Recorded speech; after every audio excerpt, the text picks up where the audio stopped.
Today on The Modern Moron, we hear from our consultant, who is going to give notes and recommendations about the show.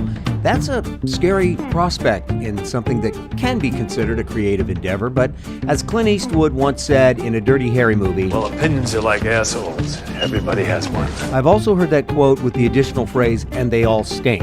But we're not going to do that here. You know why? Because The Modern Moron is going to keep an open mind. Also, our consultant is a retired firefighter, and we talk briefly about the time he took away from the firehouse to spend some time in the administrative end of the department he worked for. Maybe in the industry that you're retired from, nearing retirement, or in the autumn of your career, as they say, you might see some parallels in leaving the production side to run support systems and management, that sort of thing. It's The Moron and The Consultant. I hope you get something out of it, and as always, thank you so much for listening. As our consultant, did you have notes for me? I do have notes of my own, and then I hope you're not upset. I let the girls listen to these, so maybe have some feedback too. Okay. So the length of the podcasts, I think, need to be kept to 30 minutes max. 20 to 30 minutes seems to be a good range. Okay. That's what I've heard, that 20 minutes is about the max time that people listen to podcasts, and they listen to chunks of about that size. Yeah, and I've listened to podcasts longer than that, and they've kept my attention. Uh-oh. They're obviously a little more Sophisticated at this than you are. It's a podcast called The Moth. I don't know if you're familiar with The Moth. No, I'll check it out. The Moth. The Moth. It's real life stories, and some of them are, they're just gripping. So some of them end up being longer than 30 minutes. Right. And actually, now that I think about it, they might be 50 minutes to an hour, 10 minutes, but it's 3 stories. So each of the stories is not that long, now that I think about it. But they're not just shooting the breeze. They're drilling down into a specific story. They're telling a life story about how they were caught during an armed robbery and did prison time, and now they're reformed, and this is my story, or, just really pretty intense. Some of them are very intense. Oh my God. Yeah, some of them will make you laugh till you cry, and some of them will just make you cry. You should listen to The Moth. I will. So anyway, the length of time, covered that. Check that one out. On the next to last one, not the one with the electrical engineer or the electrical scientist. Right. You and got into a bit of a Armstrong and Getty moment where you guys were laughing and goofing off, and it wasn't that long when you actually timed it probably, but it was probably 10 to 15 seconds. Edit that out of there. I was ready to go, okay, these guys are screwing off, and I know you guys, where other people. Do you know what do you recall what we were talking about, or what were we just sort of making out with each other, couldn't get enough of each other? Yeah, that's kind of what it was. You're having a little love fest, and I remember at the time what it was, but I don't remember now what it was that you were talking about. Okay. No, you're getting old. It was something about, I think, on-air screw-ups or something. I just don't remember. Anyway. Okay. That almost lost me, and I know it would lose a total stranger. Oh, okay. So I love the way you're not pulling punches. Well, I'm trying to help you out here. Yeah. Thank you. I'm excited about this for you. I really am. I think you have something here. Well, it's going to take practice. Yeah. Just out of curiosity, where did you find that electrical engineer guy, the solar guy? I have the opportunity to teach improvisation to them through an organization called the California Council on Science and Technology. And these super, super smart people in science and technology. They want to learn how to be funny. No. They have a year-long, they're in a fellowship, and they advise politicians on state legislature from a technology and science perspective. So the electrical engineer knows about what we were talking about was being able to deploy self-contained solar grids to areas that are hit and don't have power. Like, for example, the wildfires, you could send something up there and get them power without having to bring diesel fuel and refuel the diesel and so forth and so on. So I have a chance to, since they're so smart, they all go on these interviews. They're guaranteed, they have like some crazy amount, like 20 interviews in 2 weeks. So this is more to tell them, look, these politicians and the people interviewing you have seen your resumes. They know you're brilliant, but they want to see your personality. What kind of fire do you have for your subject and communication skills and stuff like that? I'm just really lucky to be able to work with them. And then I sent out an email saying, hey, would any of you be willing to just do me a favor and talk about your subjects, which we also get into, and they train them at this fellowship about having an elevator pitch, which means you got about 30 seconds with a decision maker. How do you, at a very high level, simply convey your message about what you do and what you want? So that's how I ran across that. I've been retired for 7 years, but I know what an elevator pitch is, okay? Moron. I'm used to talking to the senator. Yeah, the senator knows too. I know he knows. Okay. Anyway, both girls agree, and I agree, that your podcasts are getting better and better at each one. The third one's better than the second. The fourth one's better than the third, so on. They both said, throw away the first two podcasts. Throw them away. Fire to them.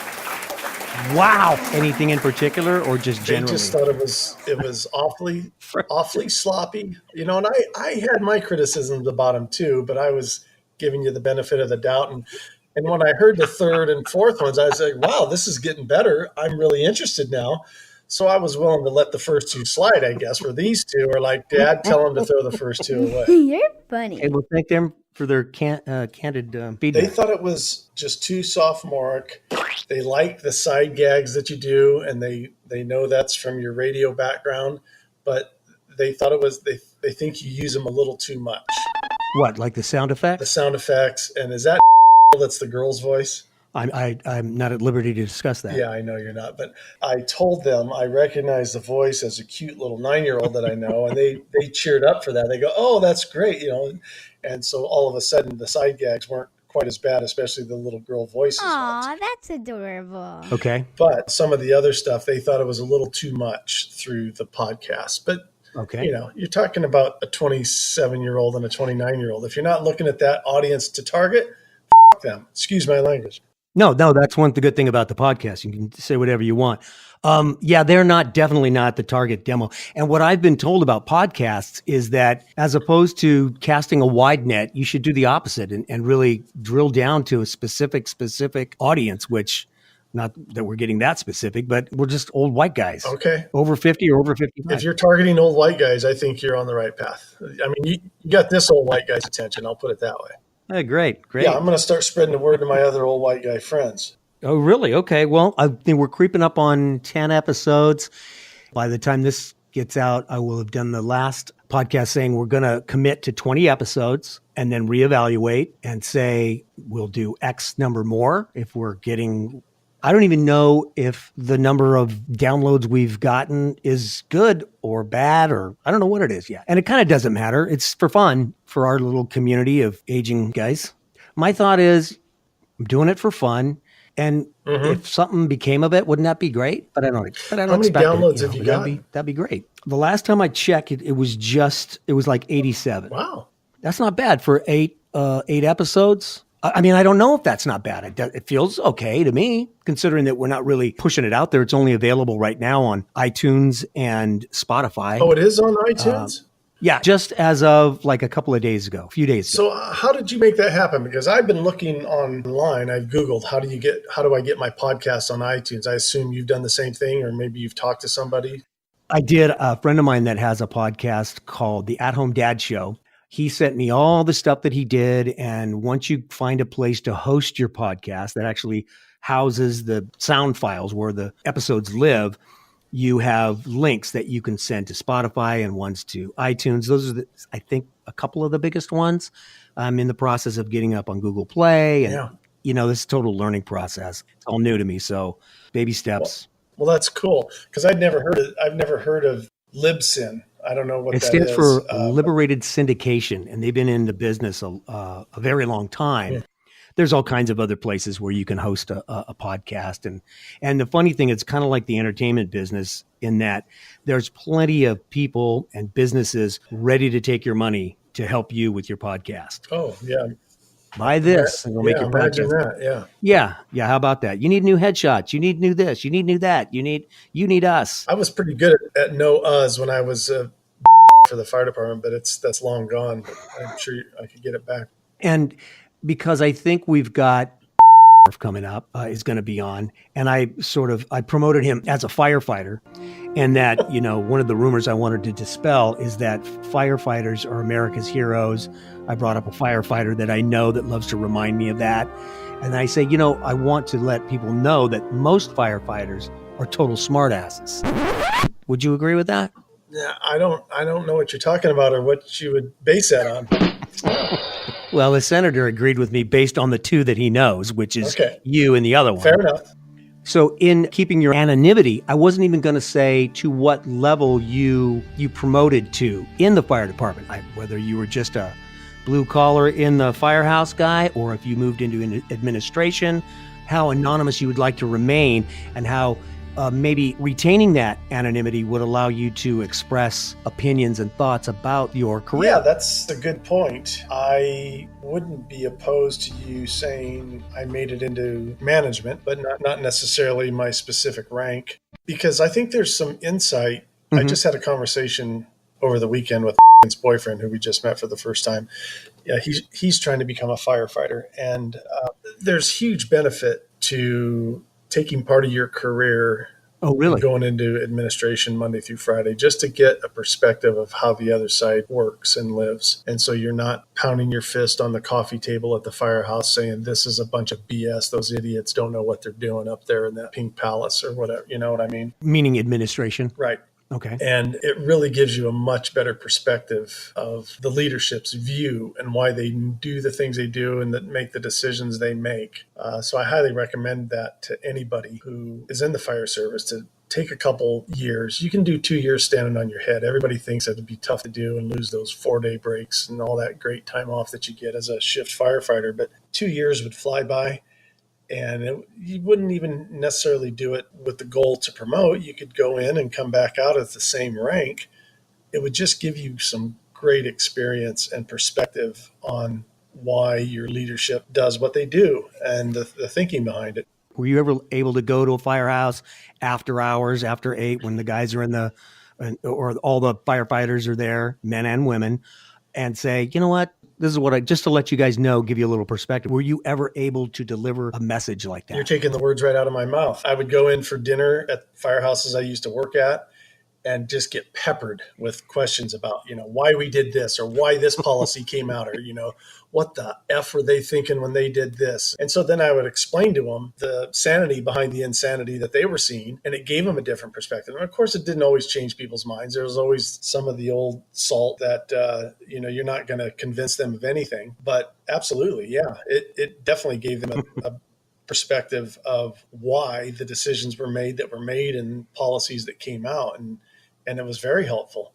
They think every civilian that's in the department is completely overpaid and can be cut in half because they don't put the wet stuff on the red stuff. Well, just because they don't ride the big fancy fire engine with the twirling lights doesn't mean they're not an essential part of the mission. Mm-hmm. We have civilians in 5-6 different divisions that have nothing to do with firefighting, that they are so dedicated to their firefighters and the job that they do as civilians to make sure that their firefighters are equipped with the best equipment, the best IT and communications status, the most functioning rigs that are out there, to keep them safe and to be able to do their jobs really well. And they take tremendous pride in that. But the firefighters online don't see it that way. They think that, half of them are a waste of money and half of them can be cut. It's that battle between one side of the fence and the other. How often would you go to the firehouses and have dinner with these guys? And was that a requirement of your job, or is that just something you chose to do? No, it's just something I chose to do. I'd stop in and say hi to guys I knew. Sometimes it happened to be I had to follow up with something after the workday with someone who was working at a fire station that day, mm-hmm. or at a nearby fire station. Then I would drive to another one where I had buddies that I worked with to stop in and say hi to them. And it was probably once a month I did that. Do you think maybe that should be a requirement to sort of bridge the gap? It certainly could be. And maybe they do it now. Like I said, I've been gone 7 years, so I don't know what they're doing. I've had 2 new chiefs since I left. So I don't know what this fire chief's philosophy is, how he runs things. He's from out of state. He wasn't promoted from internal, so I don't even know who he is. How did that go over? It went over okay, I think. I think guys are okay with it. Yeah, it takes a while, right? Yeah, absolutely. Here's a question I wanted to ask you, or actually it's a question that I remember And I don't know what the point, I guess it gets back to what firefighters see on scenes. And I think it was when you were very early in your career. I don't know what your rank was, but you were on scene and you said, I think there was might have been a motorcycle and there was a body under a vehicle. And I think you gave an order or told someone, okay, let's get this vehicle up and get this guy out from underneath. And someone who was your superior at that time said, whoa, let's get these people out of here before you pick up that vehicle, because the person underneath there it's not something people should see. Do you remember anything? Yeah, I remember exactly what call you're talking about. How long had you been in the department when that happened? Oh, let's see. I was a firefighter, so it was within my first 5 years of employment. Yeah. So I was probably on 3, maybe 4 years at that time. What do you remember about that call? I remember the captain, who I had a lot of respect for, not because he had such a great work ethic. He was kind of known as a lazy captain amongst the other captains, but he was a great fire ground commander, or emergency scene commander, I should say. Whether it was a fire, vehicle accident, dumpster fire, grass fire, building fire, vehicle accident with extrication, anything like that, he was cool as the other side of the pillow and made good decisions all the time. And that keeps the crew cool as the other side of the pillow, because it filters down. And you follow a leader that acts like that, rather than spending 5-10 seconds going, what the is that guy screaming for? He doesn't have to scream at us, just tell us what he wants us to do. Anyway, I remember telling this captain when we arrived on scene, I said, Captain, I think you need to call for airbags. And call for what? Airbags. They're like giant air pillows that can lift a car up off somebody. You stick them in, they're not paper thin, but they're thin, and they're made of really tough industrial rubber. And then you hook compressed air to them, you blow them up, and they blow up really high to lift the car up. Mm-hmm. So why would you use that instead of a tow truck or a crane or something like that? Easier to get in and out because they collapse and everything? I mean, at this point, I was thinking, okay, we're going to save this guy's life. This is just as we arrive on scene. Okay, got it. This wasn't in the recovery mode. We were still in rescue mode, so to speak. And I remember him giving me kudos for telling him to do that, or reminding him to do that, because he hadn't thought of it yet. And I thought, wow, this guy that, I think makes good decisions. Gave you a prop. Yeah, he gave me a prop and, said that was good thinking to have me call for that. Yeah, I remember that call. And before we did get the car off of him, we did kind of clear people out of the way and portable blankets up, or whatever, disposable blankets around the area so that people can see, because he was no longer anatomically correct. Is that a technical term, or one you made up? That's one I made up. Do you remember the first time you saw something like that? It was like, oh man. Or I mean, you probably had seen videos, but when you are standing there in a puddle of blood looking at someone who is not anatomically correct, what is that like? I mean, I suppose you get used to it. But... yeah, you do get used to it, where it doesn't shock you. It still gets your attention, because no two are the same. Right. Whether it's someone who shot their head off with a shotgun to commit suicide, or hung themselves, or a vehicle accident that tore somebody's body up pretty well. They're all a little shocking, but yeah, you do get used to them after a while. You get used to seeing that sort of thing, if you know what I mean. Well, sort of. I don't know what you mean, but I can maybe understand. Well, just like, to equate it to the entertainment industry, you get used to seeing that genre, so to speak. And does that affect one's sense of humor after a while? You can, without disrespecting the person who is deceased, laughter is the best medicine, I think. I mean, do you guys make jokes just to sort of calm yourselves sometimes? Yeah, guys think of some really sick things, sometimes. Yeah, it's just hard to keep it to yourself when you think of something that is pretty funny. It's pretty sick humor, but at the same time, it's pretty damn funny. And so, who else would you share it with? You would have to be another firefighter. Yeah, the other crew members, like either right on the way back from the call, or, once you get back to the firehouse. Typically never on scene, because you don't want to get caught laughing on one of those kind of scenes. No, I wouldn't imagine you would. But I mean, that's a coping mechanism, right? Yeah, that's what they say it is. Yeah, it's a coping mechanism. Yeah. Wow. Gosh, I can actually get an episode out of this if I keep it to the length that you've recommended as our consultant. This is turning into an episode instead of a consulting period. Well, it'll be dual. It'll be a dual. You're also the first guest that is not a scientist, just someone in the circle of people that I've gotten to know throughout my life one thing that's weird that I'm seeing about it, maybe this will serve this podcast, is a lot of my friends have carried on careers throughout their lives. You know, my knowledge and my career stuff is like a mile wide and an inch deep. I had so many different occupations. It's ridiculous, but I haven't had some of the other experiences that you guys have. And certainly a firefighter has some tales to tell. Well, there's nothing wrong with your career path that you took. I look at it. Sorry, in keeping with our consultant's time constraint suggestion, we are not going to bring you the closing thoughts of our consultant at this time. We will in a future subsequent episode whenever we can get him booked. Many thanks to him and his daughters for their advice and counsel and insight into a little bit of what it's like to be a firefighter. I think we will be more conscientious about the use of sophomoric sound effects. Sometimes I use them because I'm a juvenile delinquent at heart and they make me giggle. And I don't use the word giggle very often. I probably use them as a crutch as well. However, when it comes to any creative project, and whether you think this podcast has a creative element to it or not, you ultimately have to listen to your heart, or your gut, or your heart light if you're a Neil Diamond fan, or wherever your consciousness lives, and you have to listen to it and go for it. And with that, I can only say, we'll see you next time on The Modern Moron.